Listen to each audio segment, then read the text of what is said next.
warahmatullahi wabarakatuh. Ila hadratin Nabil Mustafa Rasulillahi sallallahu alaihi wasallam wa ala alihi wa azwajihi wa dzurriyyatihi wa qurabatihi wa ahli baitihi wa ashabil kiram wa ila jami'il anbiya wal mursalin wal awliya wa syuhada wa salihin wa tabi'ina salihina ila yaumiddin, khususan jami'i masyayikhi ila muntahum wa ila abaina wa ummatina wa azdadina wa masyayikhina wa auladina wa azwajina wa dzurriyyatina wa ahli baitina, khususan jami'il arwah fi hadil majlis wa ghairahum lahumul fatihah. A'udzu billahi minasyaitonir rajim. Alhamdulillah.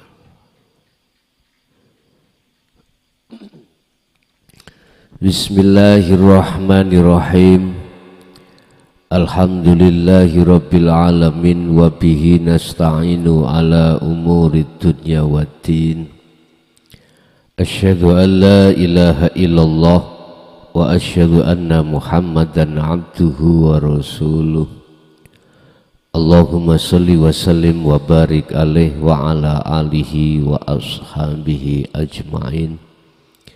Rabbi shrahli sadri wa yassirli amri wa hlul uqdatam min lisani yafqahu qawli. Sadaqallahul azim. Amma ba'd. Hadratul muhtaram dumateng para sesepuh, para kiai, bini sepuh, tokoh masyarakat, tokoh agama sewilayah Kabupaten Pasuruan, Kecamatan Prigen, Desa Pintrang, wabil khusus beliaunya akhinal kiram Ustadz Arifin sekeluarga, jamaah ingkang rawuh di majelis maupun di luar, kulluhum ajma'in rahimakumullah. Alhamdulillah, dalam kesempatan malam hari ini kita masih diberikan Allah satu hidayah, pertolongan, syafaatnya, sehingga kita bisa berkumpul di sini majelis dalam rangka ta'lim muta'alim, yang pada malam hari ini kami akan membahas terkait sengsaranya orang yang sengsara, baik di dunia lebih-lebih di akhirat. Hal itu berkenaan dengan surah Al-An'am ayat 31-32. Surat Al-An'am ayat 31 dan 32. Bapak Ibu hadirin jamaah rahimakumullah. Ketika saat manusia masuk di wilayah akil balik, entah laki ataupun perempuan, semuanya itu Allah akan menguji terhadap diri kita lewat perkara-perkara yang dijadikan Allah sebagai alat untuk menguji kita. Di situ Allah dawuh terhadap nafsu atau terhadap iblis untuk membawa kehidupan, kesenangan yang bersifatkan duniawiyah. Dengan begitu dihadapkan terhadap kita, apakah kita masih tetap setia kepada Allah, ruhaniyah hati ini, ataukah malah sebaliknya. Sejarah kisah yang terjadi pada setiap diri kita sebagai manusia pasti tergelincir, tergelincir semuanya. Seperti halnya tergelincirnya Nabiullah Adam ketika saat di surga dipesan Allah tidak boleh mendekati satu pohon yang berbuah pohon huldi, wala taqraba hadhihi sajarah wala takunanna minal kadzibin. Dadi piye? Wala takunanna minadz zalimin. Jadi jikalau Nabiullah Adam mendekat dan mengambil buah dari pohon itu, maka di situ beliau disebut sebagai hamba yang zalim, hamba yang akan mendapatkan azab dari Allah dengan bentuk diusirnya beliau dari surga ke dunia. Kita juga mengalami hal seperti itu Bapak Ibu. Ketika kita mendekat di pohon khuldi, berarti kita masuk di wilayah akil balik. Semua kita manusia ngalami seperti itu. Diplesetkanlah kita oleh nafsu yang dijadikan Allah sebagai pengujian pada kita lewat kesenangan kehidupan dunia. Bukan perkaranya secara jasmani itu tidak boleh memperkaya diri, tidak, enggak apa-apa, sebatas jasmaniyah. Karena jasmaniyah ini punya butuh sebagai fisik, kebutuhannya itu juga hal-hal terkait masalah duniawiyah. Boten nopo-nopo. Cuman yang tidak diperbolehkan adalah bahasa larangan adalah rohaniyah kita. Nggak boleh mendekati kesenangan dunia. Tapi berhubung kita tergelincir oleh bisikan nafsu di dalam dada kita, alladzi yuwaswisu fi sudurin nas, maka terjadilah kita masuk di dalam belenggu jebakan hawa nafsu. Tapi di situ ayat surat Al-Hijr Allah katakan illa ibadaka minhumul mukhlasin. Nafsu atau iblis itu berbicara terhadap Allah.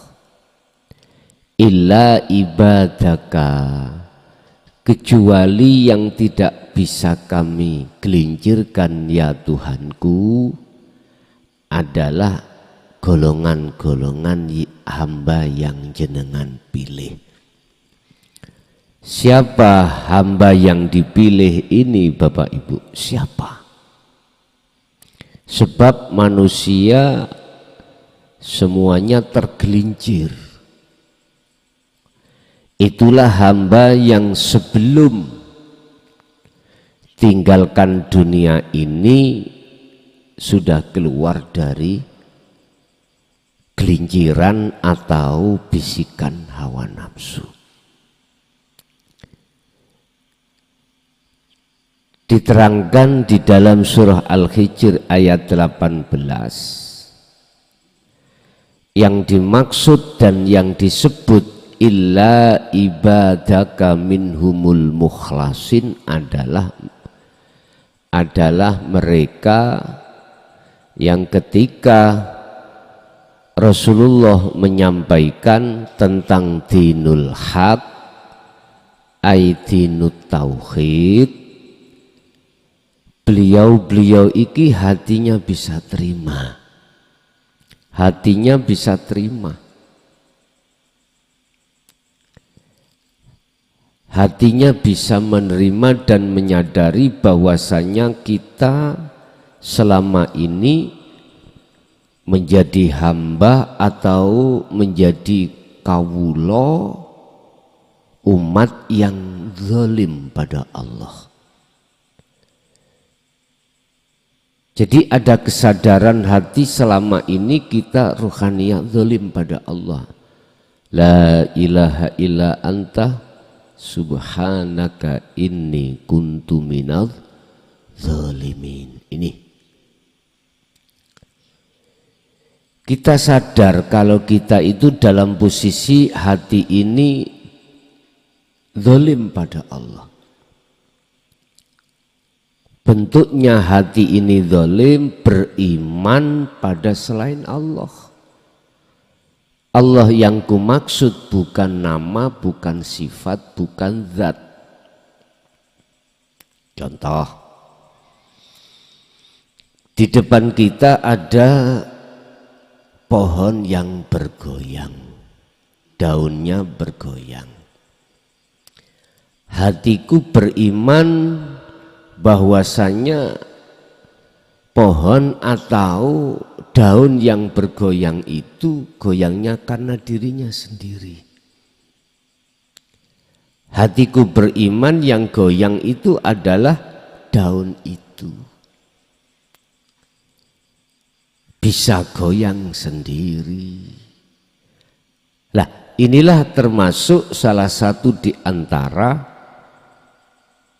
hatiku disebut hati yang zalim, beriman selain Allah dalam hal apapun. Dan atau ketika saat secara zahir ini berlaku tausiah taklim muta'alim dan dalam hatiku merasa keakuanku diri sebagai makhluk yang memberikan petunjuk ini berarti saya ini zalim. Zalim. Subhanaka inni kuntu minadz zalimin. Makanya menyadari kezaliman ini tidak semua orang, Pak. Hanya mereka yang dipilih minhumul mukhlasin inilah yang nafsu tidak akan bisa menjerumuskan kembali. Ini yang disebut hamba yang dipilih. Ya Allah, Adam dan anak putu Adam akan kugelincirkan, kusesatkan di jalanku. Illa ibadaka minhumul mukhlasin. Kecuali hambamu yang tidak bisa kuplesetkan adalah hamba yang kau pilih. Siapa hamba yang dipilih ini? Itulah golongan-golongan dalam hatinya itu merasa diri kita itu zalim selama ini. Dengan bentuk ada iman, ada keyakinan selain Allah itu bisa mendatangkan manfaat atau mudarat. Contoh hujan-hujan begini, dalam hatiku beriman basahnya bajuku disebabkan air. Ini hatiku sudah syirik, Pak. Hatiku sudah mengatakan bahwasanya ada selain Allah yang berkuasa. Padahal saya lupa bahwasanya Allah katakan ala innahu bikulli syai'im muhit. Ingatlah, sesungguhnya Allah itu selalu berada, selalu melimputi atas segala hal apapun termasuk air tadi. Memang secara fisik, secara syariat, hukum sebab musabab saya teles, saya basah itu karena air. Tapi ingatlah sesungguhnya air atau makhluk itu tidak bisa nelesi Anda. Yang bisa menjadikan baju kita basah itu karena Allah. Atau begini loh Pak, mudah saja. Ada pemborong, ada tukang dan kuli. Tukang dan kuli itu yang memerintahkan adalah pemborong untuk membangun sebuah masjid atau rumah atau apartemen atau hotel atau yang lainnya. Mana alasan itu bukan perilaku tukang kuli? Mana? Ini coba kalau pemborong tidak menyuruh tukang kuli, apa bisa terjadi aktivitas membangun? Enggak bisa. Jadi kita harus melihat sumbernya Pak. Sumbernya. Tukang kuli iki bekerja iya, tapi sumbernya dari mana? Bisa muncul seperti itu. Makanya dalam sebuah hujjah dikatakan la haula wala quwata illa billahil aliyil azim. Makhluk siapapun dan apapun itu tidak punya daya upaya untuk bekerja, untuk mendengar, untuk melihat, untuk apapun enggak punya. Wala quwata, dan kekuatan untuk datangkan itu enggak ada. Lah terus kok munculnya bisa terjadi? Itu sebab illa billah. Inilah yang umat manusia tidak sadari. Sumbernya dari mana? Gak disadari. Inilah yang menjadikan persoalan akhirnya hatiku jatuhnya iman terhadap makhluk. Makanya ketika saat Nabi Yunus sebelum dimasukkan terhadap ikan nun, alasannya karena Nabi Yunus itu gerutu ning ati ketika saat beliau menyampaikan ajaran itu ditolak oleh kaum. Dia menuduh beriman pada kaum. Padahal sumber penolakan itu dari Allah. Ini yang Nabi Yunus tidak sadari. Akhirnya apa? Dihukum Nabi Yunus itu, disuruh untuk kholwat, disuruh untuk uzlah di dalam ikan nun. Sama. Kita juga begitu. Kalau kita sadar seperti Nabi Yunus, maka kita akan melakukan kholwat atau uzlah. Jadi beliau diuntal ikan nun itu laksana kita itu masuk di dalam zona kholwat atau uzlah, sama dengan itu.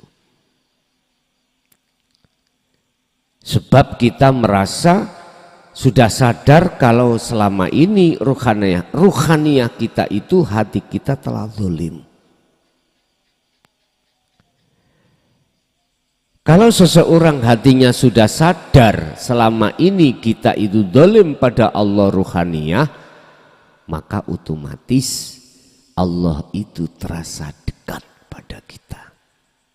Kita merasa bahwasanya Allah sangat dekat. Makanya di situ tauhidnya la ilaha illa anta. Anta berarti sudah dekat. Kamu, engkau berarti di depan. Nah bagi hati yang tidak merasa Allah itu dekat, maka hati itu tidak akan merasa berbuat zalim pada Allah. Apalagi fisik kita itu patuh dengan hukum-hukum syariah, amar ma'ruf nahi mungkar. Hati tidak akan merasa kalau Allah dekat, Allah selalu melihat kita, enggak akan. Enggak akan. Disitulah Pak ada batas. dinding yang tidak bisa ditebus. Bahkan di dalam surat Al-Furqan Allah katakan dengan bahasa isyarah, ada dua air yang saling berjalan seiring tapi tidak bisa campur. Yang satu tawar, segar, yang satu asin, pahit. Tapi di situ ada satu dinding pembatas yang tidak bisa ditembus. Hati satu sama lain itu tidak bisa bertemu. Artinya ruhaniyah kita ketika saat tidak merasa kita itu zalim pada Allah, maka terhijabi hati kita terhadap Allah sehingga kita tidak merasa selalu dilihat Allah. Berarti Allah tidak merasa dekat, berarti tauhid kita masih ada di la ilaha illallah atau la ilaha illahuwa. Itu masih di posisi itu kita. Bapak Ibu hadirin jamaah rahimakumullah. Saya yakin dan seyakin-yakinnya pada malam hari ini, baik yang ada di majelis maupun yang eksis hatinya itu rindu taklimu ta'alim di jalur dinu tauhid, aku yakin inilah tanda daripada yang dimaksud illa ibadaka minhumul mukhlasin ini. Karena memang itu ketika saat itu disampaikan, hati sampean saged menerima, dan selanjutnya jenengan berupaya untuk melakukan tindakan kholwat atau uzlah. Bapak Ibu hadirin, kita kembali kepada materi sengsaranya orang sengsara baik di dunia dan di akhirat. Lebih-lebih itu kita masuk di dalam surat Al-An'am ayat 31-32. Bismillahirrahmanirrahim. Qad khasira, teman-teman sengsara, teman-teman rugi sopo alladzina wong akeh, kadzabu kang dondustakake sopo ladzina, kadzabu kang ora gelem sopo alladzina biliko ilah, ketemu Allah. Kadzabu kang dustaake sapa ladzina biliko ilahi, kelawan ketemu Allah. Artinya di dunia dia tidak punya keyakinan alias tidak percaya kalau di dunia bisa bertemu dengan Allah. Dia nggak percaya. Sungguh sengsara atau sungguh merugi bagi orang-orang yang orang-orang itu mendustakan pertemuan terhadap Allah. Orang itu tidak percaya kalau di dunia ini bisa bertemu Allah, alias gak mau. Sebab apa, Pak? Itu tadi kita ikuti jalannya nafsu. Mana sih jalannya nafsu itu? Yastahibbunal hayatad dunya. Dijadikan kesenangan dunia itu sebagai alat oleh nafsu supaya jenengan iku mensukai. Ruhaniyah kita itu supaya menyenangi hayatat dunia, kehidupan yang bersifatkan duniawiyah. Padahal ini untuk jasad, bukan untuk roh. Yastahibbuna, podon dadekake seneng sapa mereka nafsu, dadekake seneng hayatat dunia, ing kehidupan dunia itu segala-galanya. Akhirnya mereka jatuh di dalam ruhaniyah itu, di dalam kesenangan dunia selalu dan selalu. Otomatis akan mengabaikan kehidupan akhirat, mengabaikan cintanya terhadap Allah. Itu pasti. Sebab Allah juga katakan, barang siapa yang hatinya bersukaria terus terhadap kemegahan dunia, maka dia akan lalai pada Allah. Alhaakumut takasur. Ini sadar atau tidak sadar kita itu telah menjadi korban dari penyesatan nafsu diri kita itu. Tandanya itu tadi. Hati ini demen, trisno, bersukaria terhadap kesenangan dunia. Ruhaniyah bukan jasmaniyah.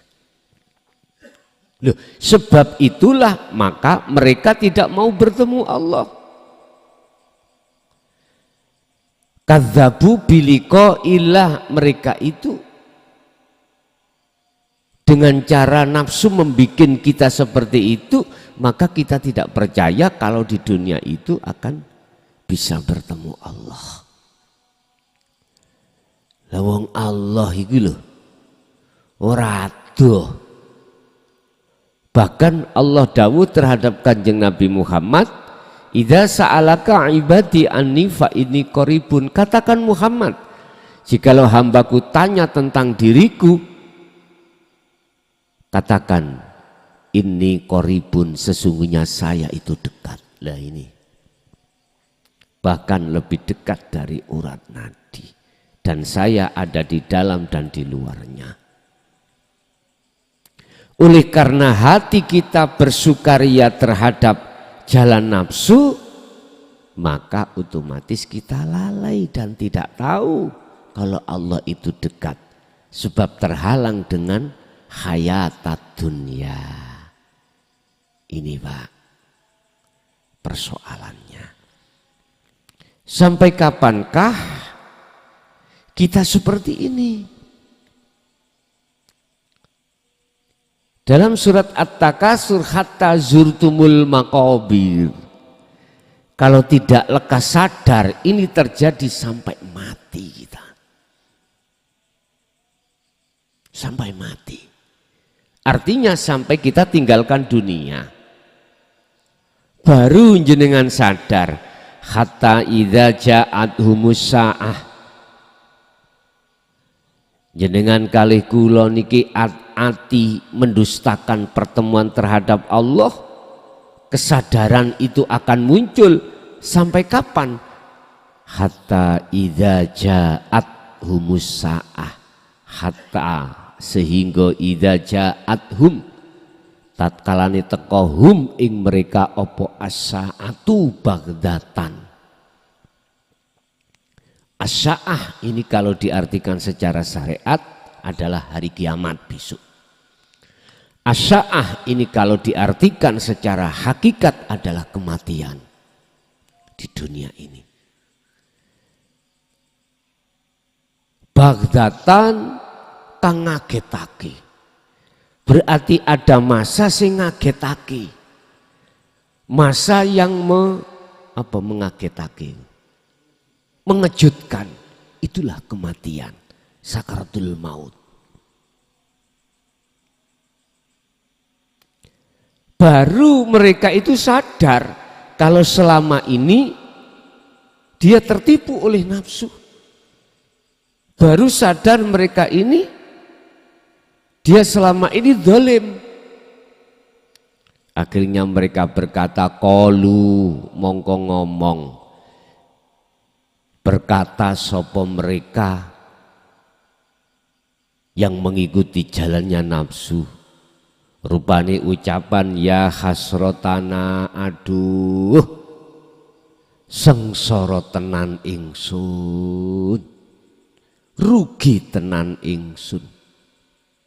Alama farodna fiha, aduh sengsara saya terhadap apa selama ini saya lalai terhadap peringatan-peringatan dari Allah yang dilewatkan oleh para rasul, yaitu adalah dinut tauhid.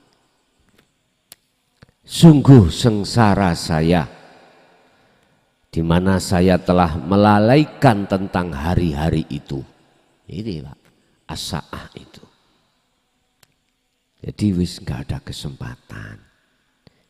Niki nek cara bahasa Jawa, nek wis srengenge muncul teko kulon, berarti pintu tobat tertutup.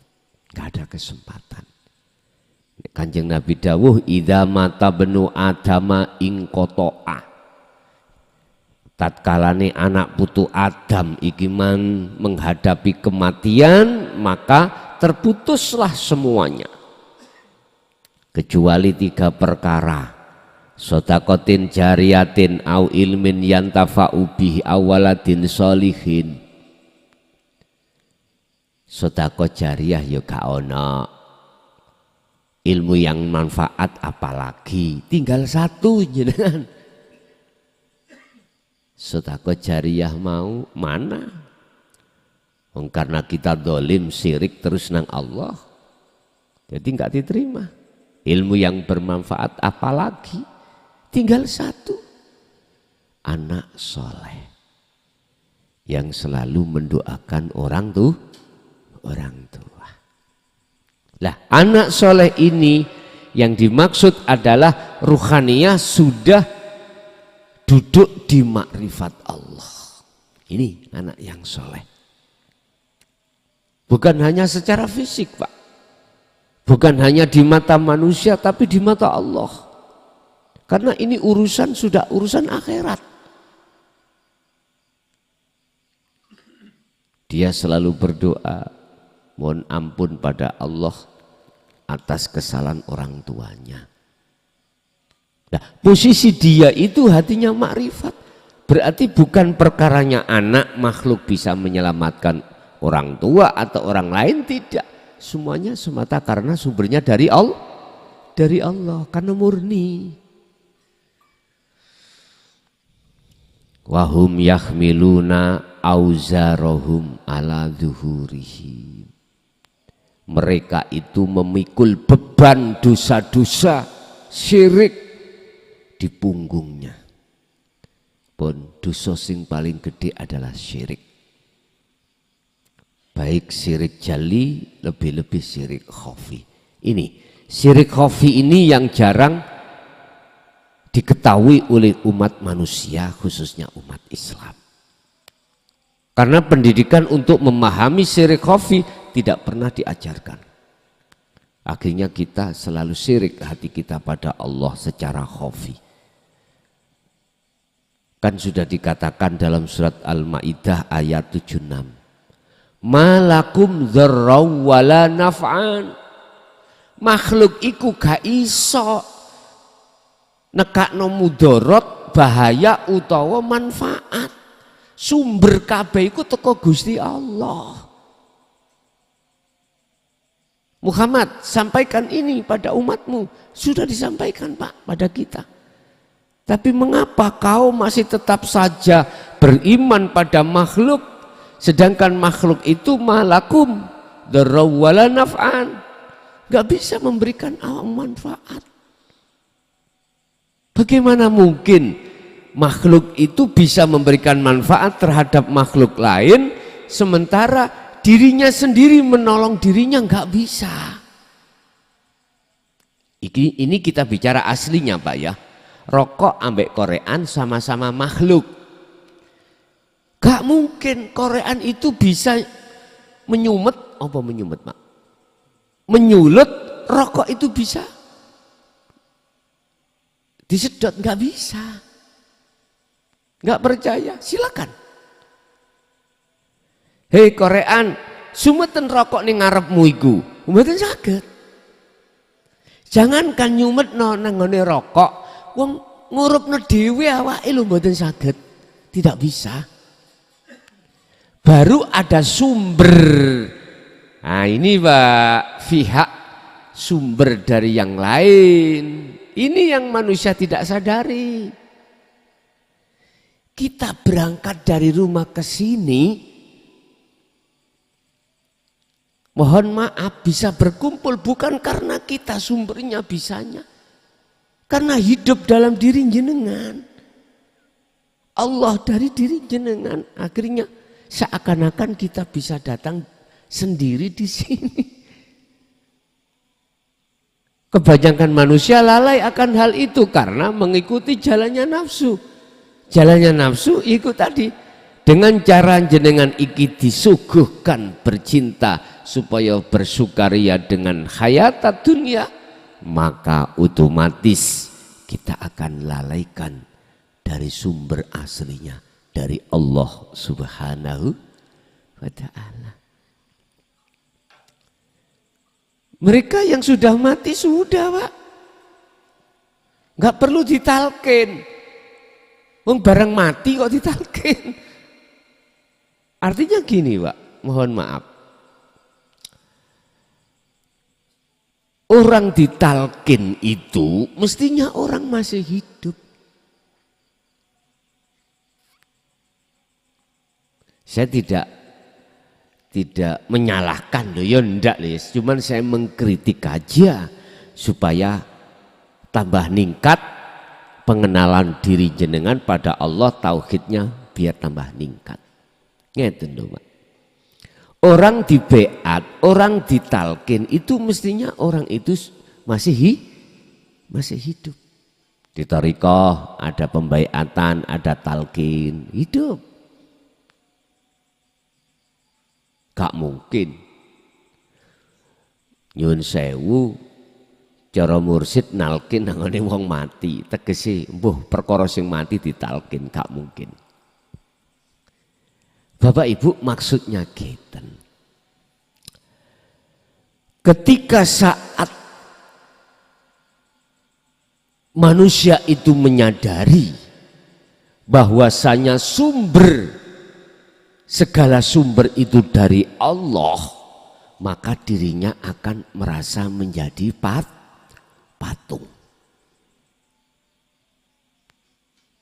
Sama dengan Korean tadi, berhubung ada pihak yang ketiga memegang Korean lalu menyalakan apinya baru. Tapi kita nggak sadar kalau menyalanya itu sebab dari yang sumbernya adalah Allah. Ini karena kita memang di jalan nafsu akhirnya lalai, lupa, nggak sadar. Alasa ama yajirun, itulah saelek-eleke wong sing sengsara, wong sing mikul beban di pundaknya, yaitu kesalahan, dosa-dosa yang kita bawa. Lah, mumpung kita di dunia ini belum masuk di zona atau wilayah kematian, maka muncullah asbabun nuzul, ya. Dalam beberapa ayat wahyu Allah mengatakan wa anibu ila rabbikum wa aslimu min qabli ayyatiyakumul adzab. Lekas kembali ya pada Tuhanmu. Imanmu itu kembalilah yang murni hanya pada Allah. Jangan pada makhluk. Otomatis jenengan harus mengikuti Kanjeng Nabi. Fattabi'uni, kata beliau, ikuti aku. Jikalau kau mengikuti aku dengan kafah sempurna, maka summatun sorun, kau pasti ditolong Allah. Pasti ditolong.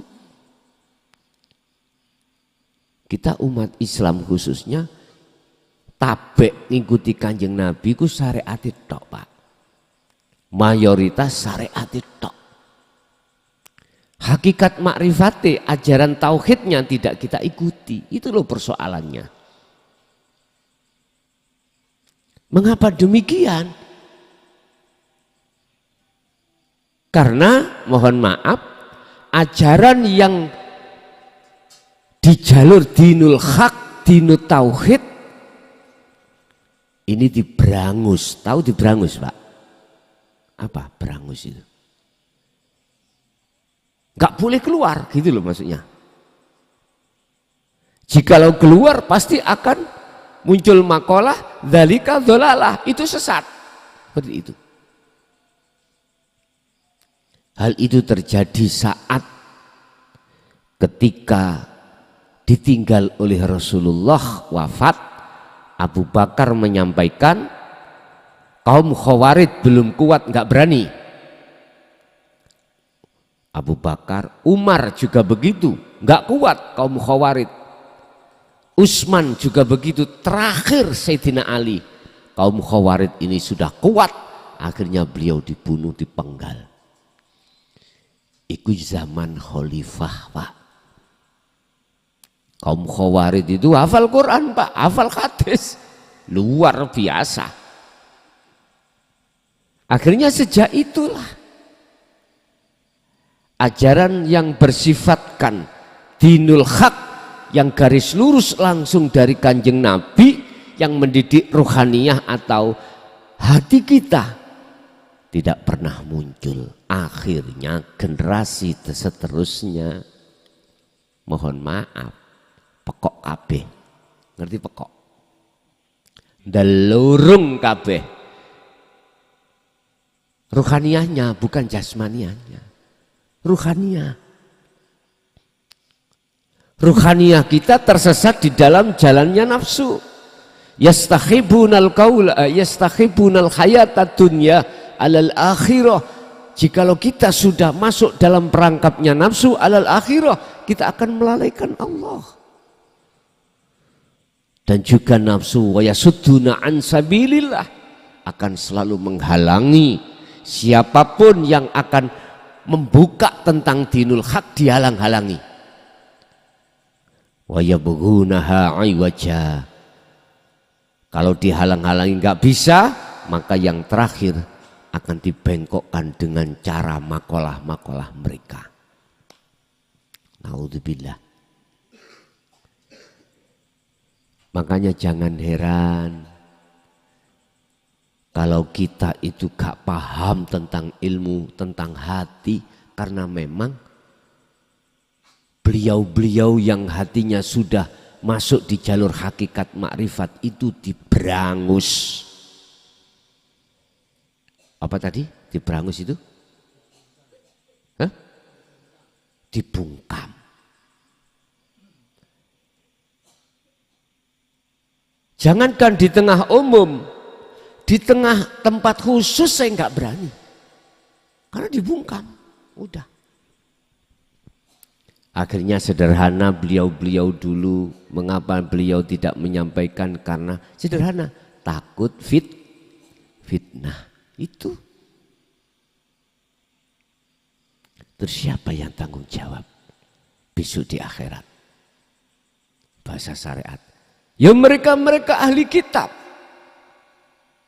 yang mengarahkan pengikutnya untuk yastahibunal hayatad dunya. Ya udah. Untuk beriman. Makanya jangan heran jenengan ini akan ditarik untuk menghambakan diri terhadap makhluk.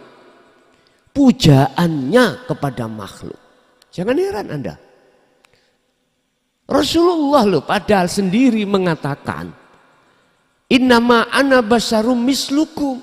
Jangan kau memuji aku, memuja aku. Jangan sembahlah, puja-pujilah siapa yang ku sembah. Itu Rasulullah.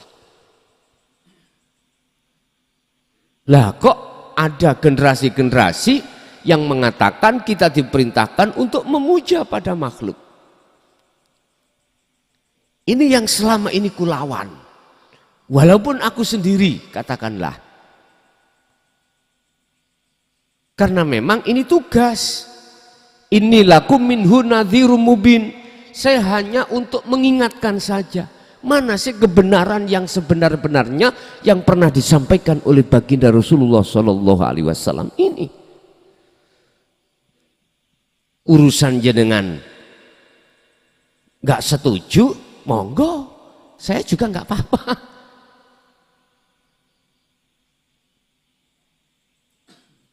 Kalau Anda menolak, monggo, silakan.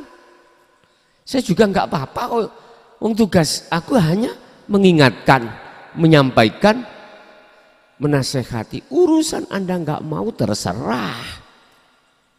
Satu hal alasan mengapa Ajazil itu disebut Allah iblis. Karena di dalam sifat diri Ajazil ada takabur. Karena alimnya dia, karena lebih mulianya dia daripada Adam. Iblis, dalam Gusti, apa yang menjadikan penghalang dirimu? Saya suruh untuk menghormati perintahku berupa sujud nang Adam, gak mau. Jawabannya sederhana, Pak. Ya Rob, kula kan sampean ciptakno teko geni. Ana khalaqtani minan nar wa khalaqtahu min tin. Lah, kula sampean ciptakaken dari geni, Adam dari tanah liat. Apik pundi? Gusti Allah Pak dites ngono, Pak. Apik pundi? Ya niki persoalannya. Karena di dalam diri kita ada merasa lebih pandai, lebih kaya, lebih alim, lebih macam-macam, merasa diri kita yang segala-galanya. Itulah penghalang yang sangat berat dan sangat tebal. Akhirnya dinu tauhid yang disampaikan ini nggak bisa diterima. Udah. Saya sendiri juga ya nggak akan hidup terus, akan mati. Lah ngoten nggih. Akan mati. Apapun Allah mematikan diri saya di dunia ini kapan terserah Allah. Terserah Allah. Bahasa Al-Halat itu mati saiki sampai mati besok sama kata gitu. Ada kekasih Allah itu saking sumpeke ngrasakno donya njaluk mate. Tapi gak dipaten-pateni mbek Gusti Allah karena memang belum waktunya. Wis mengalir aja Pak, penak. Mengalir aja. Jadi mohon maaf bila mana apa yang kusampaikan ini menjadi cambuk di dalam hati panjenengan. Tapi ingatlah, sesungguhnya kami itu sayang pada kamu. Bukan berarti saya sampaikan ini tidak sayang, enggak. Sayang banget. Itulah bentuk sayangnya Allah pada hambanya. Kalau Allah enggak sayang, enggak mungkin Allah ingatkan. Enggak mungkin. Berarti si A mengingatkan si B itu bentuk sesungguhnya sayangnya si A kepada si B. Kalau enggak sayang Pak, dibiarkan tersesatlah hati kita. Kalau enggak sayang. Bapak Ibu hadirin jamaah rahimakumullah. Mengapa mereka itu kok enggak percaya alias mendustakan pertemuan di dunia ini terhadap Allah? Wa mal hayatud dunya 32 Al-An'am illa la'ibun walahwun. Mereka itu Pak nyun sewu, kita itu ruhaniyah kita gitu tadi terjerat oleh kepentingan nafsu sehingga Allah ingatkan wamal hayatad dunya, dan tidak ada kehidupan dunia itu kecuali illa la'ibun walahwun, guyon. Tahu guyon? Canda gurau. Itu maksudnya apa? Gak kekal. Bahasanya kita itu sebetulnya ketipu. Tapi tidak merasa tertipu. Makanya dikatakan illa la'ibun walahwun. Iku permainan. Awakmu dimainon nafsumu. Jangan kau anggap itu mau betul-betul yang segala-galanya jangan gitu. Ingat waladul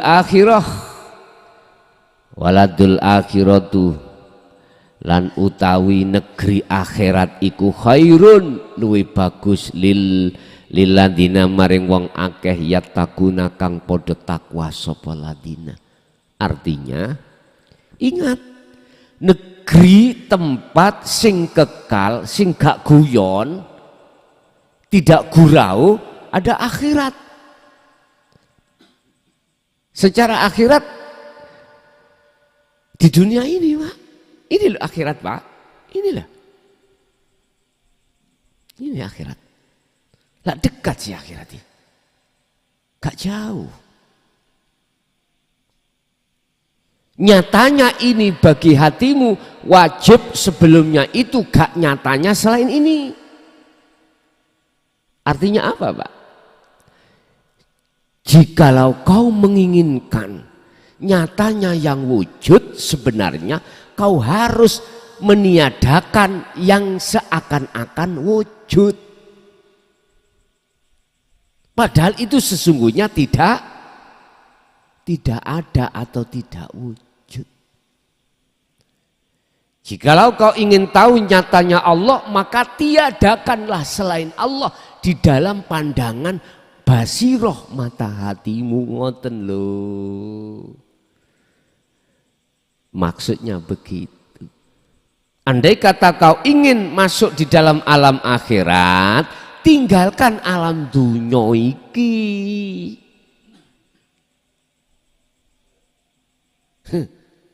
Lah mati Gus. Iya mati, tapi bukan mati secara syariat itu enggak. Matikan keakuanmu sebagai makhluk yang ada di dalam hatimu, matikan. Akhirnya Anda tidak merasa alim yang alim, tidak merasa kaya yang kaya, tidak merasa punya jabatan yang berjabat. Enggak, lepas semuanya. Akhirnya apa? Itsbat. Muncul keakuan diri Allah yang segala-gala, barulah Anda dikatakan masuk di alam akhirat. Afala ta'qilun, hetah, apakah tidak kau fikir bahwasanya akhirat itu lebih kekal dan dunia ini adalah sebatas sandiwara. Jadi kata lagunya siapa? Niki Ardila nggih. Panggung sandiwara, begitu Pak. Akhirnya habis menyanyi panggung sandiwara, mati tenan, ditinggalkan. Itu maksudnya Bapak Ibu. Ketika jenengan sudah menerima dinut tauhid, bagaimana caranya untuk mematikan keakuan diri, lekas laksanakan. Itu loh maksudnya. Baru jenengan rohaniyah itu bisa masuk ke akhirat sekalipun jasad Anda masih di dunia. Itulah pertemuan terhadap Allah. Bapak Ibu hadirin jamaah rahimakumullah. Tergantung kita milih yang bagaimana. Tetap ikhlas ridho di jalan nafsu, apakah jenengan pingin keluar dari jalannya nafsu, otomatis Anda masuk di dalam jalannya Allah. Wa ma umiru illa liya'budullaha mukhlishina lahuddin hunafa'a wa yuqimus shalah wa yutuz zakah wa dzalika dinul qayyimah. Inilah jalan yang benar, dinul qayyimah. Surat Al-Bayyinah ayat 5. Niki apa? Dinul qayyimah, jalan yang lurus. Wa ma umiru, kita tidak diperintah oleh Allah kecuali menyembah. Lah niki bertemu. Dikatakan menyembah yang benar, Anda harus masuk di alam akhirat. Dikatakan bertemu Allah, Anda harus tinggalkan duniawiyah, secara ruhaniyah bukan jasmaniyah lho Pak nggih. Engko salah paham sak jasmaniyah ditinggalkan anak istri dipegat, diulih nang wong tuane, kerjane wis ditinggal. Wis delesep nang iwak nun. Mlebu nang ngene guwa, mlebu nang ngene ruangan sendiri gak keluar. Bukan perkara tak salahkan, enggak, itu benar. Cuman tidak seperti itu aja. Ikan nun itu disebut ikan nun itu ada khalwat Pak, uzlah kita. Tinggalkan selain Allah iman kita. Tinggalkan selain Allah. Itulah maksudnya uzlah itu di situ. Dalam rangka untuk bertemu Allah. Lah ngapain istri sampai tinggal, suami sampai tinggal, anak sampai tinggal secara fisik? Ngapain kerjaan sampai tinggal? Di situ ada Allah kok. Ngoten lho maksudku lho, paham nggih? Berarti Rasulullah itu menjaga hukum jasmani dengan hukum syariat, juga menjaga hukum rohani dengan hakikat, supaya makrifat. Ngoten lho. Jikalau itu jenengan lakukan, yuhibbukumullah, maka cintamu akan diterima oleh Allah. Karena cintamu terhadap selain Allah yang dulunya menancap dalam hatimu kau lepaskan. Ganti saiki Sri minggat wis mulih nang bojone sing sah. Lha ngaten niki. Nek mau katut bojone wong. Sri ini lho Pak. Jadi ya dolim terus, maksiat terus. Mau duduk bojone ya. Lah sekarang Sri wis sadar, akhirnya Sri minggat, Sri iku sing asale minggat sudah pulang ke suami asli ini. Berarti garwa sampean iku Gusti. Wis sampean ini. Fafiru ilallah. Udahlah, lekaslah kau lari kembali kepada Tuhanmu dalam ketaatan. Apa ketaatannya? Illa liya'budullaha mukhlisina lahuddin hunafa'a. Sungguh-sungguh kau menyembah. Ruhaniyahmu itu harus condongnya pada Allah, konteksnya iman. Bener sampean iki mau cara fisik wong sugih. Tapi atimu ngimani sing sugih iki Gusti Allah, akune Allah. Bener jenengan alim secara fisik miturut pandangan basariah. Tapi hatimu ngomongke basirohmu itu sing alim iku akunya Allah. Wis ana kene Pak. Wis ati sampean sudah ada di sini, mesti selamat sampean. Gak kadik ngomong insya Allah. Inilah yang dimaksud tabi'ina solihin, pengikut Rasulullah secara sempurna gini ki. Sampai Az-Zumar 54 Allah katakan, jikalau kau tidak lekas kembali kepada Tuhanmu mengikuti Muhammad, maka summa tunsarun summa la tunsarun, kau nanti tidak akan mendapatkan pertolongan. Kau tidak lekas kembali kepada Tuhanmu sehingga kematian itu datang, maka summalatun sorun, maka ruhaniyahmu tidak tertolong.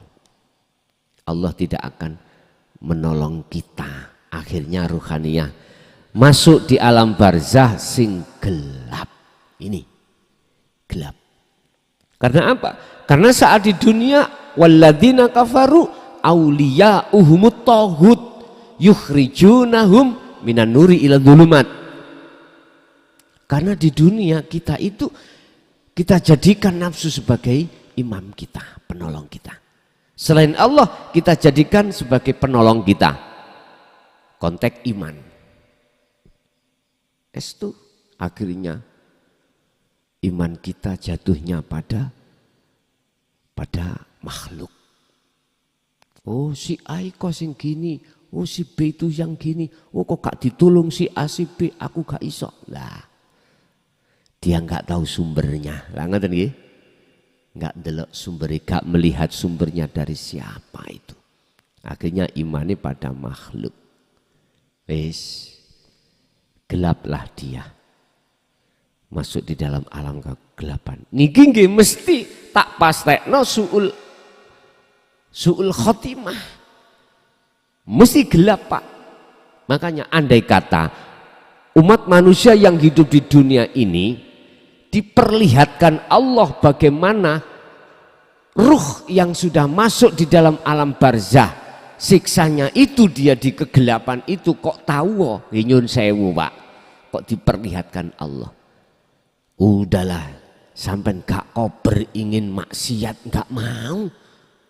Bahkan kerja pun kadang gak mau, ibadah terus demi masa dimana nanti menanti kita yang kekal itu, biar tidak masuk di situ. Itu kalau dipertontonkan secara basariah terhadap manusia yang masih hidup. Ibaratnya Pak, sampai mbandawino sopo masjid. Hati takmiri tadi misalnya mek 10 niku iso ditambah 1000 takmiri. Mbah pengikuti piro takmiri tok 1000. Wis pokoke moh metu teko masjid, ngibadah terus. Iki nek bahasa syariat, nek bahasa hakikat, hatimu tidak akan pernah menyibukkan kecuali berzikir pada Allah. Wis sampai nek kepingin ruh kahanan mati kholwato. Secara khusus nanti bagaimana Allah nanti memperlihatkan alam barzah apa ndak? Wis tah guwek. Ngerti guwek amen? Menangis sampean. Menangis. Kalau estu sampean ikut dipertontonkan bagaimana mereka saat di dunia umat manusia ruhaniyah itu mendustakan, tidak mau bertemu Allah sehingga sudah meninggal. Bagaimana nasibnya? Ini sudah dijelaskan tadi 31 tadi. Bagaimana mereka? Ya hasrotana ala ma farodna fiha. Aduh, sengsara banget aku. Dulu aku telah melalaikan pada Allah, berarti iman tidak pada Allah tentang hari akhir ini. Yus kasep cak. Bahkan dalam ayat lain mereka ini ingin kembali lagi ke dunia, Pak. Wa min waraihim barzakhun ila yaumi yub'atsun. Berhubung sudah ditutup Allah barzah ini, maka dia tidak akan bisa kembali. Karepe nopo dia itu ingin kembali ke dunia? Mboten karepe kerja, mboten mertobat, imane balik nang Gusti Allah. Ngoten. Jari Gusti Allah, nek awakmu tak balekno, aku yakin awakmu gak mungkin. Sebab tobatmu tobat lombok. Nek pedes iku mau koyok kapok, nek gak pedes goleki maneh. Wis iku menungso. Illa ibadaka minhumul mukhlasin. Kecuali jenengan tidak akan pernah digelincirkan oleh nafsumu manakala Anda mengikuti Rasulullah di jalur dinu tauhidnya. Udah gini ki mukhlasin iki. Seperti Nabi Adam awalnya bisa digelincirkan. Berhubung Nabi Adam fatalaqo Adamu mirabbi kalimatin fataba alaih. Nabi Adam gelem nrimo kalimat dari Allah, jenengan gelem nrimo kalimat dari Allah berupa dinu tauhid ya ini, maka Adam bisa kembali ke negeri asalnya, surga kembali ke surga. Bahasa syariat jenengan iki iman kembali pada Allah. Ngoten lho, Pak. Bapak Ibu hadirin jamaah rahimakumullah.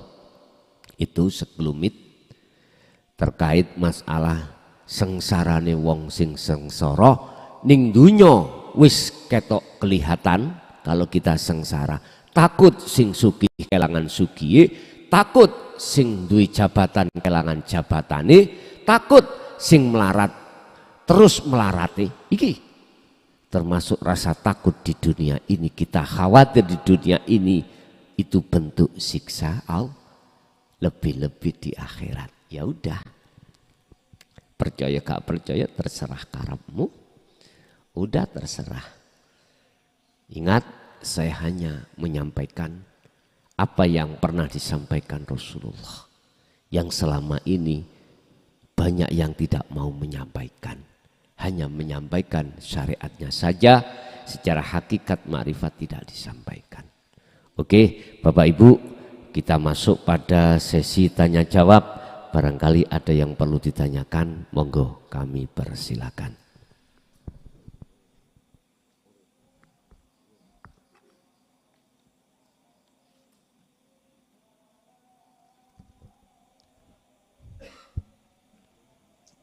Assalamualaikum warahmatullahi wabarakatuh. Waalaikumsalam warahmatullahi wabarakatuh. Nun sewu Gus, mohon tanya, bagaimana cara membangun jiwa dan raga? Cukup itu saja. Man aradad dunya fa'alaihi bi ilmin, wa man aradal akhirah fa'alaihi bi ilmin, wa man aradahuma fa'alaihi ma bi ilmin. Bagaimana cara membangun jiwa dan raga? Bon. Jiwa itu bahasa ruh, raga bahasa jasad. Kalau yang dimaksud raga jasad ini urusan-urusan kebutuhan dunia, tetap harus pakai ilmu. Kita secara jasmani diletakkan berdagang, harus tahu ilmunya berdagang. Ilmunya berdagang adalah kita kulaan seket harus kita jual paling tidak swidak 60. Karena kita mencari untung. Jangan keluar dari sistem syariat.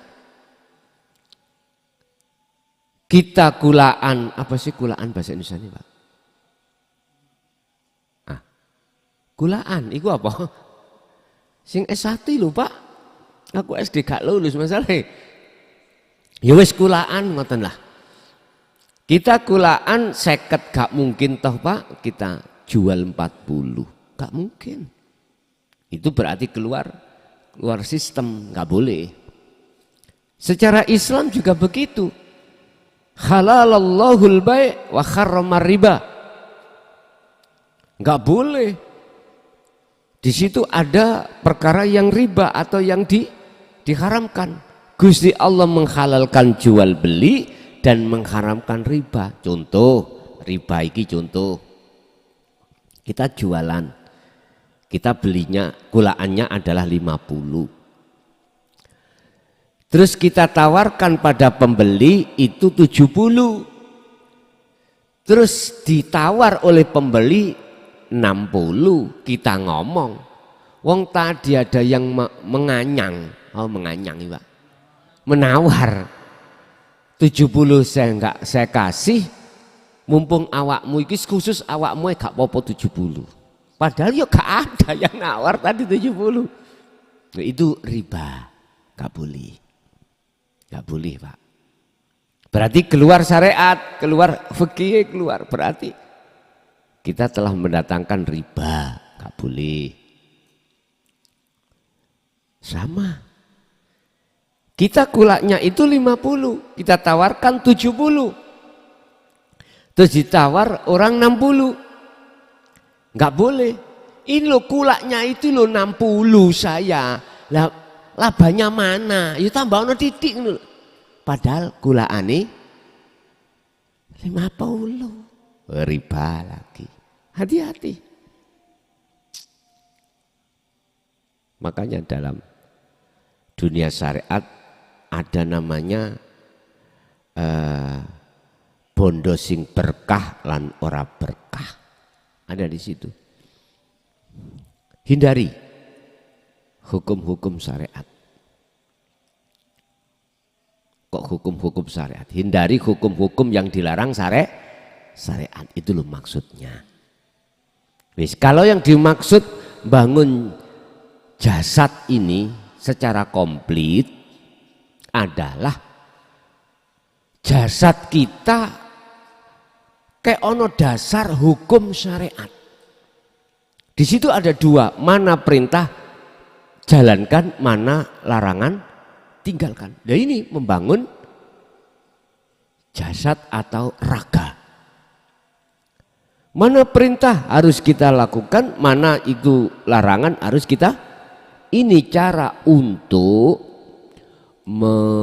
membangun jasmani atau raga. Wis. Sehingga nek masalah kehidupan kebutuhan dunia, nah, kalau kita berjalan di atas hukum syariat benar, aku yakin ini nanti tidak akan mengecewakan panjenengan. Wis. Kedua, bagaimana cara membangun jiwa? Maksudnya adalah ruhaniyah. Pertama, kita harus punya guru akhirat. Kita. Siapa guru akhirat? Guru yang menjelaskan tentang alam akhirat. Guru yang menjelaskan terhadap kita tentang hati kita, ruhaniyah kita.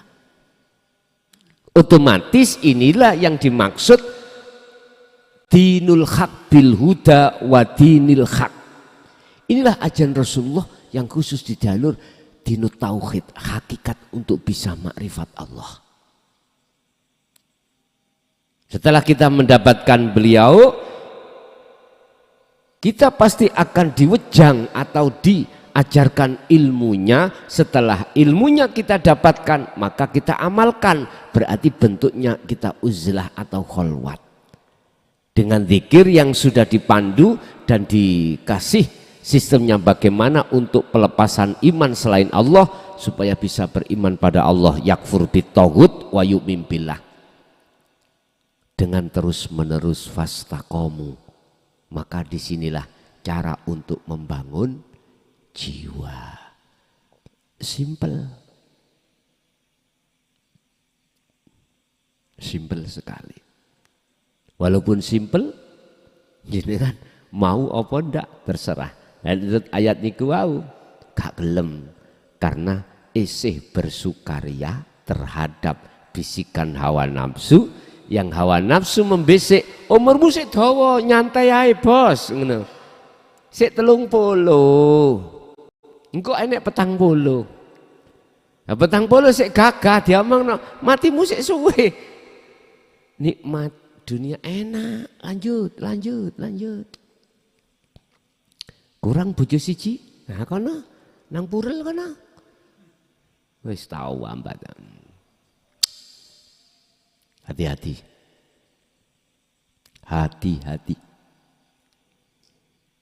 Bapak Ibu hadirin jamaah rahimahullah. Istri itu jangan disepelehni. Ya. Kesuksesan Anda khusus terkait masalah dunia tidak terlepas dari peran seorang istri. Mungkin kita lihat siapa cara presidennya Pak Harto dulu sukses setelah ditinggal Putin, terus mudun nanggane sinten Habibie setelah ditinggal istrinya.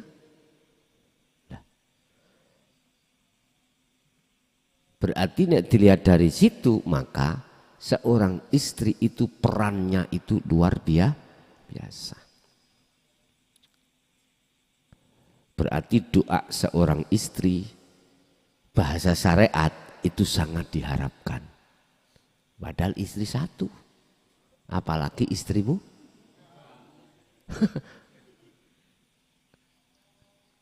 Doa seorang istri perannya itu luar biasa. Hakikatnya Pak, hakikatnya Anda jangan cupet, apa ya cupet ya, jangan sempit untuk bertemu Allah hanya di dalam satu sisi.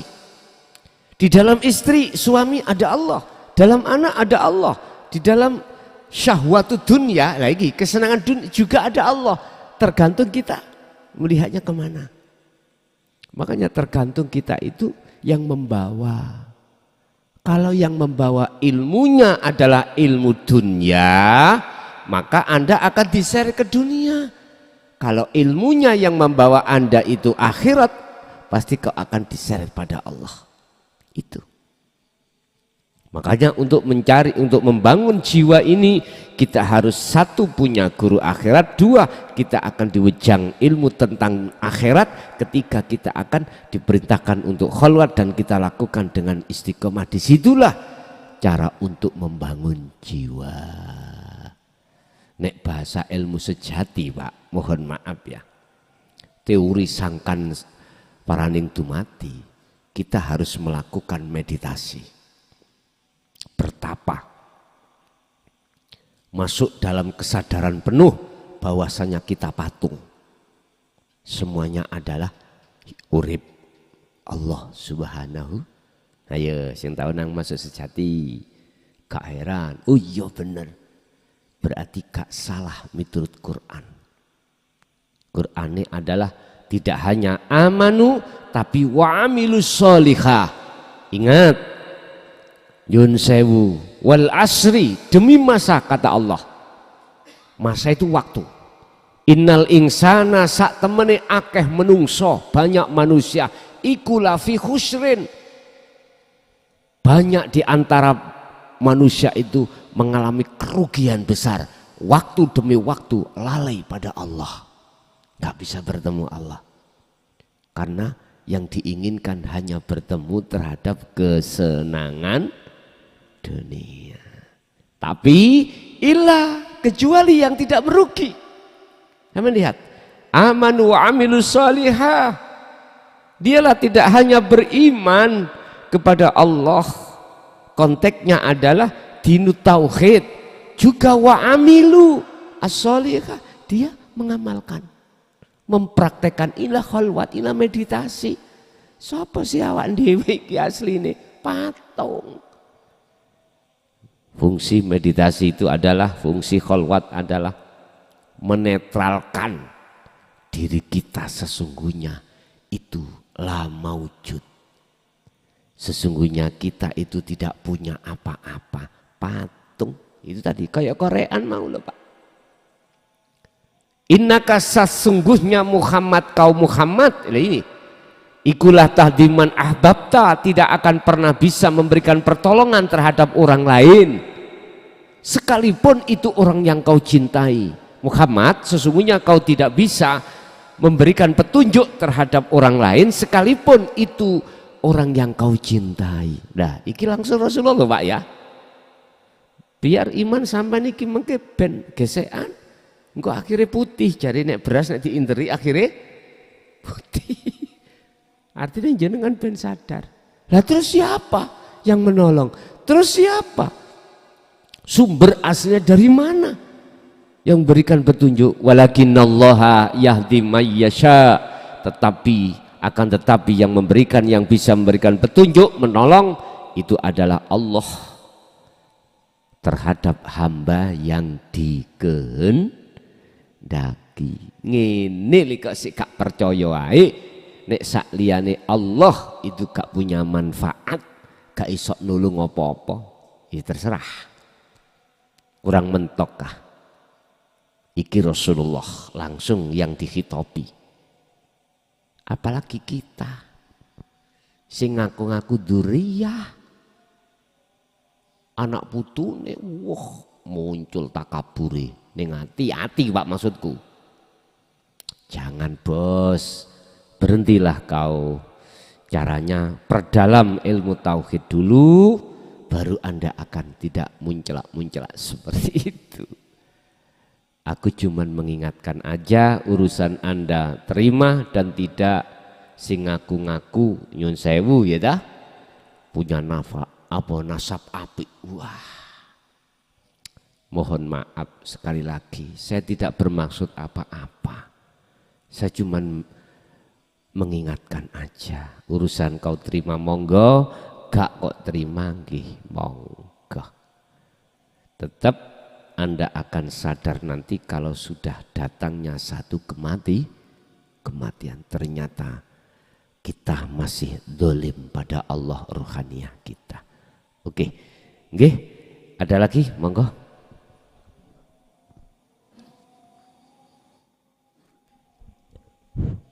Assalamualaikum warahmatullahi wabarakatuh. Langsung saja Gus, nyun sewu, perbedaan secara hakikat antara Kanjeng Nabi Muhammad kali Kanjeng Nabi Musa. Kalau Kanjeng Nabi Muhammad, nyun sewu, Allah sendiri yang ingin memberikan ilmu ma'rifat dan beliau. Justru Kanjeng Nabi Musa ini minta nyuwun teng Gusti Allah syariatnya teng Gunung Tursina niku. Terus dikatakan ada yang sampai mengatakan sampai Kanjeng Nabi Musa niku semaput apa sujud gitu. Itu saja Gus, sampun. Assalamualaikum warahmatullahi wabarakatuh. Waalaikumsalam warahmatullahi wabarakatuh. Itulah salah satu tanda di antara beberapa tanda bahwasanya Nabi atau Rasul yang hanya bisa memberikan, diizinkan Allah memberikan syafaat hanyalah Kanjeng Nabi Muhammad Al-Maksum. Terus pertanyaannya, apakah zaman sekarang ada? Ada. Karena Allah dulu dengan Allah sekarang sama mboten? Sama. Ini bisa Anda terima kalau konteksnya itu jenengan lihat dari kacamata hakikat bukan syariat. Ada seseorang hamba Allah yang dikendaki itu tanpa berguru terhadap sing kula omong mau lho. Pertama untuk membangun jiwa kudu golek guru akhirat. Lah ngono ah. Walaupun tanpa ngene, tanpa guru manusia akhirat, Allah ya mampu kok. Sebab innallaha ala kulli syai'in qadir. Dilewatkanlah Allah mimpinya dididik langsung. Saged ya Allah nggih kuwasa ngersakake ngeten iki kuwasa. Mampu Allah. Tapi kalau konteks ini kita lihat dari syariat, mohon maaf nggak bisa diterima. Ya nek Kanjeng Nabi langsung, lah ngoten ta? Nggih ngapunten, kalau kita konteksnya kacamata syariat saja, pasti ada pilah-pilah, kasta-kasta. Tahu kasta-kasta nggih? Kasta-kasta. Padahal Rasul sendiri mengatakan dalam surah Al-Kahfi ayat 110. Kul, katakan Muhammad, apa ya Allah yang kukatakan pada umatku? Ini, innama ana basyarum mislukum, sesungguhnya saya itu sama dengan kamu, makhluk. Begitu ya, Kanjeng Nabi langsung bilang gitu. Al-Quran. Tapi bila mana ada makalah yang berseberangan dengan ini, ya urusannya terserah. Makanya tadi saya katakan Allah menurunkan wahyu terhadap hamba yang dikehendaki walaupun zaman sekarang, zaman akhir Allah ya kuasa.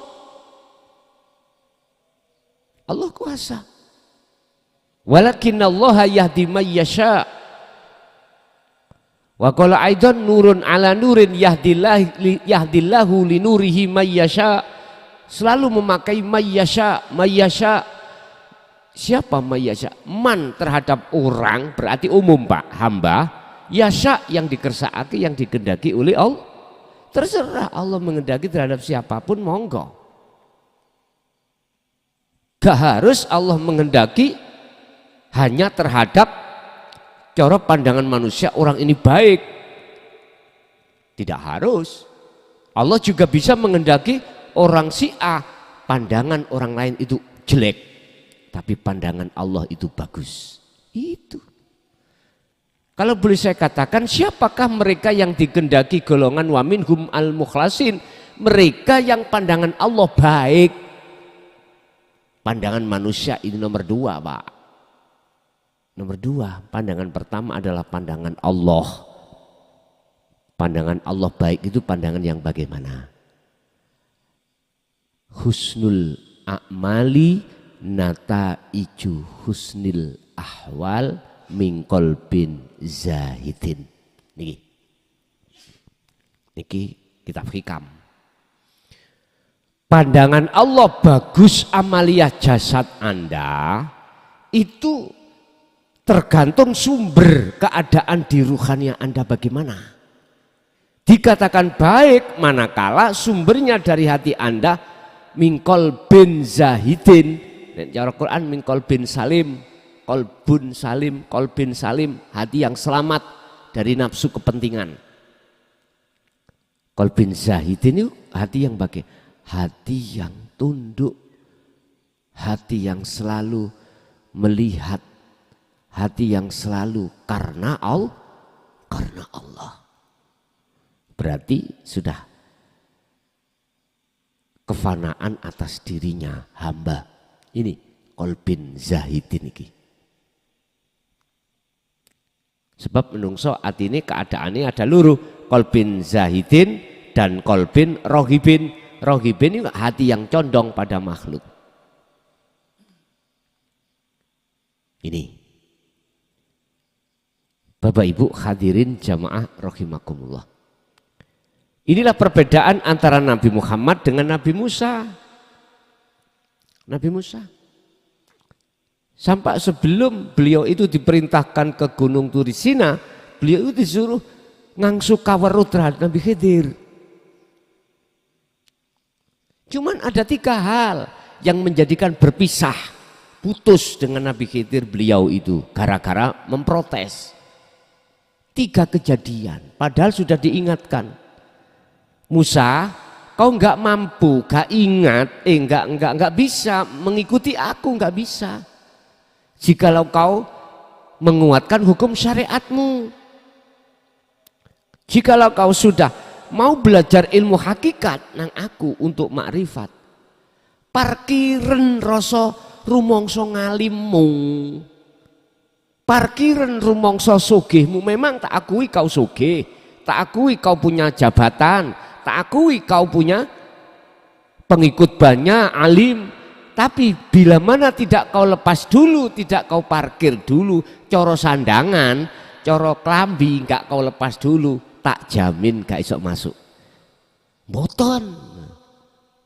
Niki Quran kisahnya. Pertama seret numpak kapal, jauh beruber perampok bajak laut. Nabi Khidir gampang. Kapalnya dibolongi. Sebabnya kapal iki kok nek gak dibolongi dirampas pisan, mesian tenggelam. Berhubung Nabi Musa iku memakai hukum syariat, di mana kita telah ditolong oleh yang punya kapal diantar, kok ya dibolongi salah awakmu. Khidir salah kamu. Ya enggak tahu dah. Dia tidak memandang dari sisi Allah karepe. Dia tidak mampu melihat karepe Allah itu apa. Akhirnya protes. Udah. Wis ya, jelas toh kau nggak mampu toh, udah pisah aja. Oh, kalau minta kesempatan mana? Dikasih kesempatan, terjadilah beliau itu membunuh anak kecil. Hukum syariat itu notas salah. Memang hukum syariat iku sing bener Nabi Musa. Lah ngoten nggih. Tapi hukum hakikat Musa iki salah. Merotes Nabi Khidir. Mengapa begitu? Karena dia tidak mampu memandang Allahnya, maksudnya di dalam semua itu. Akhirnya, ya 2 kali bos. Akhirnya, iya mohon maaf, sekali lagi. Akhirnya bertemulah masuk dalam satu kampung kaum di mana kaum itu tidak menghormat pada diri Musa. Musa berhubung merasa menjadi nabi, mohon maaf, orang alim, ya hormatono bos, hormatono, teko ya kudu kok, harus kau papak, kau jamu, wes pokoknya dipuja-puja loh Pak karepe Musa, karena merasa dirinya orang api di mata Allah katanya, karena jadi nabi, merasa jadi nabi. Sama dengan Nabi Yunus. Aku nabi kok perise metu jenengku. Kan ketika masuk kapal itu nakodane, wah iki harus dikurangi orangnya. Kalau tidak kita akan tenggelam semuanya, gitu toh. Akhirnya sepakat musyawarah, betul pris. Siapa yang keluar prisnya nama itu yang harus nyemplung lah laut, menjebur laut. Sepakat, dikopioklah pris itu. Muncul Yunus. Ya Yunus gak percaya, aku ini nabi. Lu ngoten durung-durung wis takabur gitu. Lu mongso alim, gak percaya. Ayo diulangi lagi Pak. Wek. Geludik Yunus. Lah, sampai ping telu Yunus. Akhirnya nikulah Pak munculnya Subhanaka inni kuntu minadz-dzalimin. Gini iki. Nabi Musa sama. Akhirnya terjadi pisah tak Pak? Pisah dengan Nabi Khidir. Beliau terakhir ada gereja yang mau roboh dibangun sampai Nabi Khidir. Dilaknat sampai Musa. Dir, wong kaum gak jamu kita, gak ngurmati awak dewi, kok awak dewi soro-soro menegakkan gereja, gapura. Hukum syariat yang dia pakai. Wis terakhir ya bos. Wis ping telu iki. Wis pisah. Akhirnya pisah. Ning sadurunge pisah dijelaskan maksudnya. Lah ngeten ta? Dijelaskan maksudnya oleh Nabi Khidir. Kamu itu ya, kalau belajar hakikat, ojo protes apa sing terjadi di depanmu. Contoh, walaupun secara syariat gak cocok, itu ada maksud Allah. Nek gak tak bocori, kapal iki gak tenggelam. Akibatnya kok barang-barang ning kapal, sak kapalnya dibawa perampok. Ngoten nah.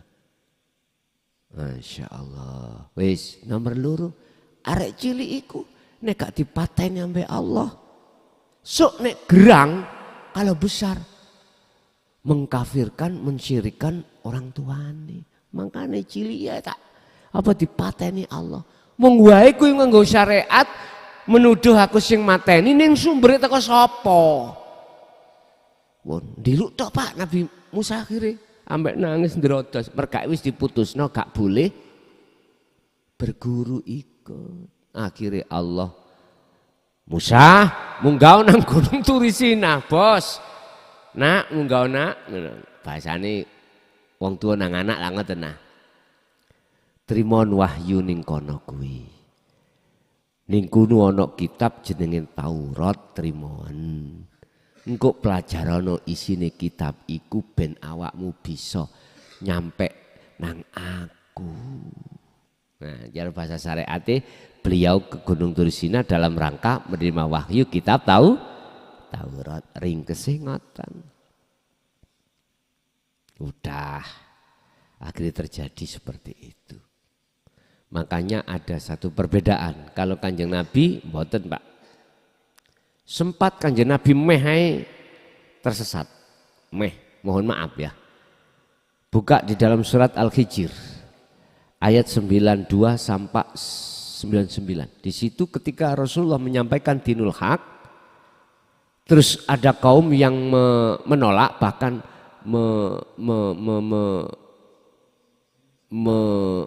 mencaci atau mengelokno, menghina Rasulullah, sempat dadanya sempit. Ruhaniyahku, sing tak maksud itu ruhaniyahnya, dari sisi ruhaniyah, bukan jasmaniyah. Ruhaniyah beliau sempat di situ beliau itu gersah. Di situ dikatakan dadanya sempit. Akhirnya diingatkan Allah. Mengapa beliau kok dadanya sempit? Karena melihat makhluknya yang menolak. Padahal mestinya melihat sumbernya dari Allah sehingga makhluk itu seakan-akan bisa menolak. Gus, aku ngaji sama kok tambah bingung sih. Bah, bingung karepmu. Wis kabeh memang kudu bingung dhisik. Fasabbih bismi rabbika. Udah sucikan. Kalau semua itu datangnya dari aku. Ketika Rasulullah sudah sadar ruhaniyahnya bahwasanya kaum olehnya bisa itu menolak atau menghina, itu sebab sumbernya dari Allah sebagai ujian terhadap Rasulullah. Hampir saja. Lah niku wonten lagu nih hampir saja, ya. Hampir saja. Berarti kan enggak terjerumus gitu. Masih hampir saja. Cara orang nguwot ingli meh wae ceblok lho ngono, meh wae. Tapi kan bukan berarti wis ceblok lah, mboten toh? Mboten. Sama dengan kita.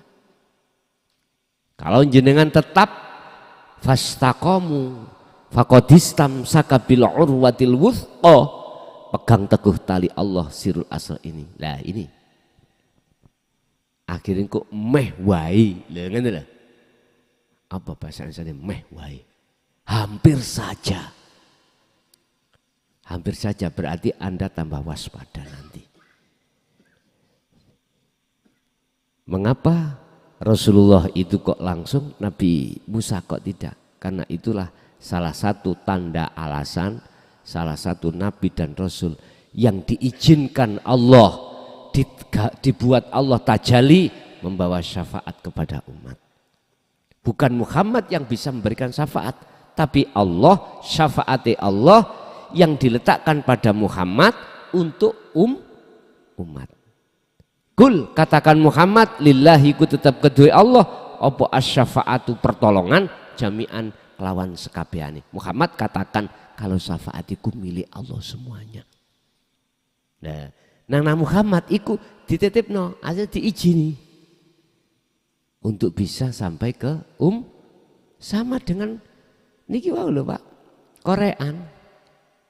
Jadi sumbernya dari aslinya pihak ketiga ini.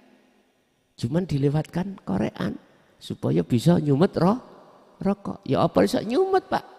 Wong balik-balik ya sik ngomong. Jadi durung iso nyumet. Nah. Pun itu Pak perbedaan. Nggih, ada lagi.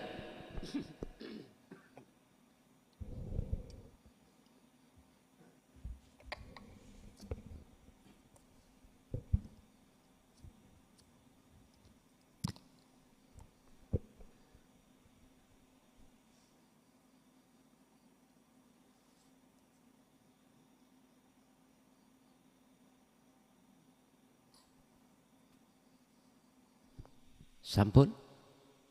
Oke.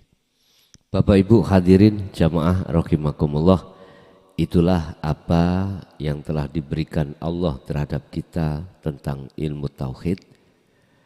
Mudah-mudahan harapan kita menjadi ilmu yang bermanfaat, barokah, dan kita ditakdirkan Allah untuk bisa menjalani sampai pada di mana ruhaniyah kita estu 100%. Tinggalkan syirik khafi. Lahumul Fatihah.